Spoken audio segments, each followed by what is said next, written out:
Growing up as a dark-skinned black girl, my mom died when I was 5, so my dad raised me. In the black community, you rarely see the fathers stick around to help with their kids. Growing up in a single-parent household, the money was tight, so we had no money for the luxury items. When I went to school, I was bullied a lot for my clothes, my shoes, and the way that I wore my hair.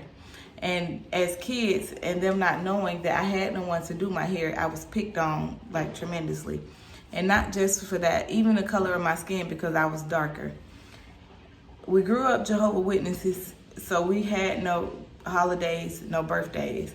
So when we went back to school and the kids would ask, what did you get for Christmas? Or we had to write an essay or something in school about what we got for Christmas, I had to say I didn't get anything or use my imagination.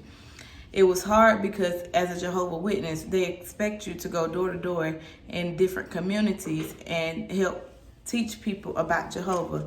And I have been spat on, I have been cursed at, and the door slammed in my face. And as a 9-year-old child, you don't understand why people would treat you the way that they treat you. But I learned at a very young age that the world is not a nice place.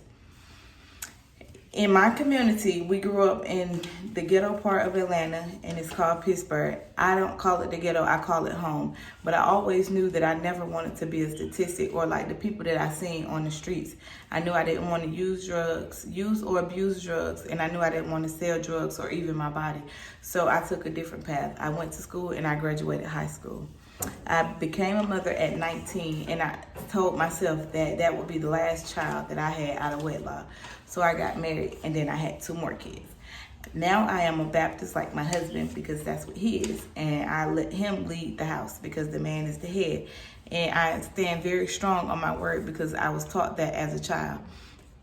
As I grew up and I learned about different religions and stuff like that, I learned that Jehovah's Witnesses are Christians as well, so I really wasn't stepping out of boundaries or changing religions or doing anything like that. So I've learned a lot. I also have learned in my life that things happen and you get up, you shake yourself off, and you keep going.